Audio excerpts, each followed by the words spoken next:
So here I had just cleaned out the carburetor and I had just gotten the spark working, I think, so I was going to test it out. A couple of squirts of the primer. And I'm thankful for electric start when it does things like this, and I mean, I would have been yanking forever, but nope. Well, I just so happen to have another spark plug in my pocket, so I can leave that one in there, which sometimes people suggest so you don't get any fuel, shooting out. I don't think I was in any danger of that here, and I've done it a million times, never had a problem, but they say don't do that, so here we go.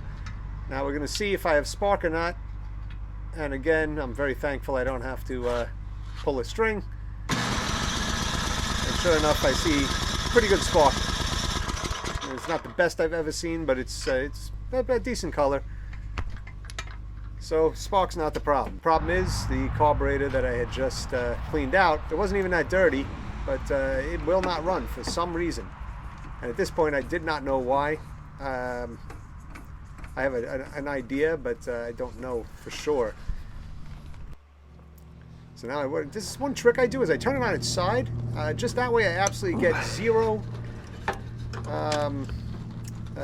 fuel, pouring out. Because a lot of times even the hose itself has a decent amount of fuel and it winds up spilling all over everything. So on its side is far better. Plus with a camera in your hand, it's not the easiest thing, but eventually you do get it.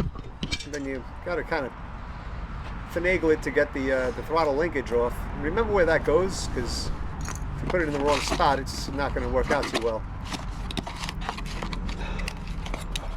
So here's my new Hawaii carburetor. It came with a whole bunch of stuff for like $16.99. I mean, it's actually such a deal. Here's an extra squeeze thing just in case yours ruptured, for priming the thing. And it even comes with the knobs to turn it on, and even some new hose clamps. And there's a nice new gasket. I had to make the gasket I had because the other one tore and I didn't have an extra one. So it's nice to have a factory style gasket rather than one you hack together. So here I'm going to sit there and finagle with this thing, trying to get it on. Finally I get it, and it's on the wrong one. It's got to be on the hole behind it. I get there. I don't do it on camera because nobody really cares about that. Do you want to try using the Carb? I'm fine. Yeah. Those are just going to smell like gas as soon as I use them. This is all fuel. Someplace where I saw that we had those plastic coated gloves. I don't know if you want me to see if I can grab them. I'm fine. Where I saw them. No worries. They get cold and then I warm them up. Yeah, it is about 20 degrees out on the day that I'm doing this, so that's fun. But thank you.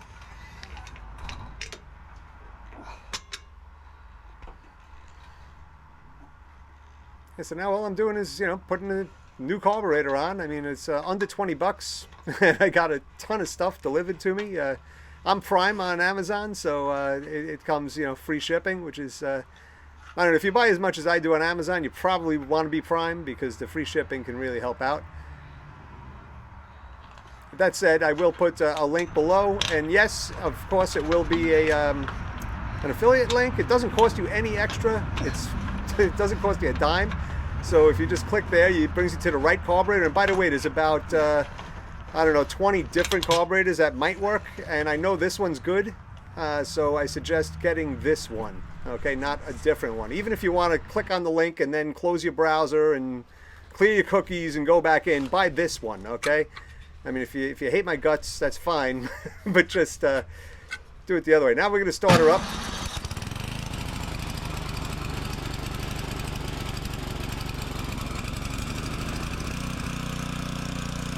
Turn off the choke. It sounds pretty good.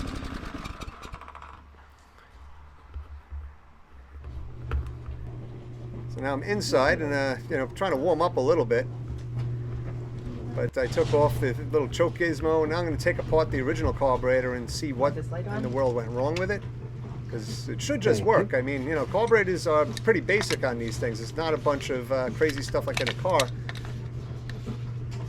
But for whatever reason, this thing just would not run at all. I mean, it would work if I, threw gas in the carburetor, but that's, not a solution. So here I am popping the thing off. A little bit of gas came out. That's okay. Come on, Doc. Now I'm going to take forever trying to get this float out because, well, I'm a bit of a spaz, so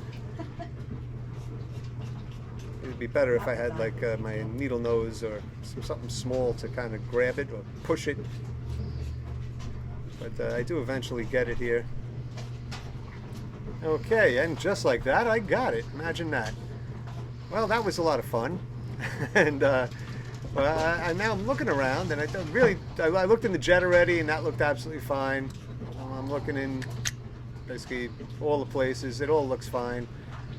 I do believe it's what they call the emulsifier. It's a little plastic doohickey that sits inside of there. You got to kind of poke it out from the inside, and then grab some needle nose, which I finally went and got.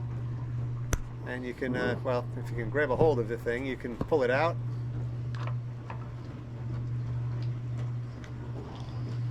And I only got one of the O-rings here.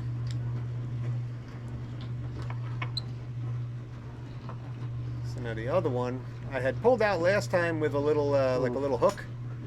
And it didn't look great. So I was a little worried about it, and I think that was what the problem was. But now it's stuck in there again. I'm just going to use a screw and kind of thread it in here. And well, I missed it that time.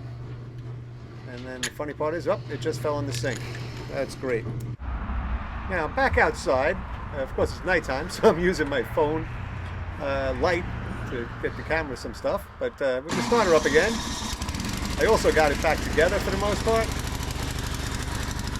And here I'm going to try to see if it'll like go and go under power and that kind of good stuff after I turn off the choke.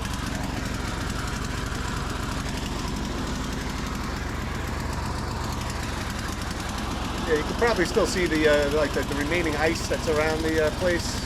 It's just remnants of daily morning snows that have been occurring. But yeah, she's going pretty smooth, and I'm like, let's see. And I forgot it was in like a high gear, so it just about took off out of my hands. But luckily I caught it and dropped my phone on the floor.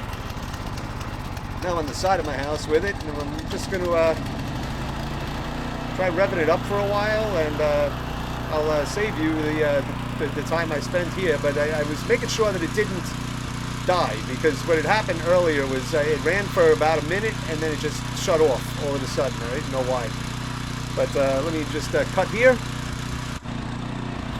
Okay, and now what I'm doing is well, just having a blast lowering it down to see it idle. I've never got this thing to idle in the 2.5 years I've had it. I bought it for $250 off a neighbor. He was moving to Florida. I think it was Memorial Day, and it was, you know, beautiful warm day, and I said, there's no way anybody's going to give you $400 for this thing, buddy.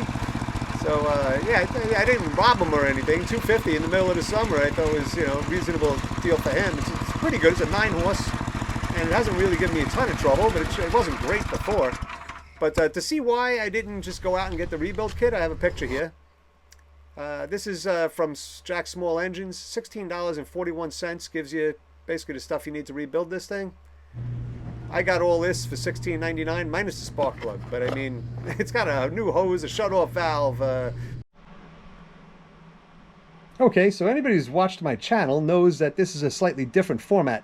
I think it actually works a little bit better for me because, you know, while I'm doing work, sometimes I'm not great at explaining exactly what I'm doing. I mean, I know what the heck I'm doing, usually, but sometimes, you know, speaking about it and doing it at the same time doesn't come across all that naturally to me just yet. So I think voiceover is probably a good thing. So let me know if you hate it, if you like it, if you could, if you're still here, please subscribe. I got a bunch of stuff coming.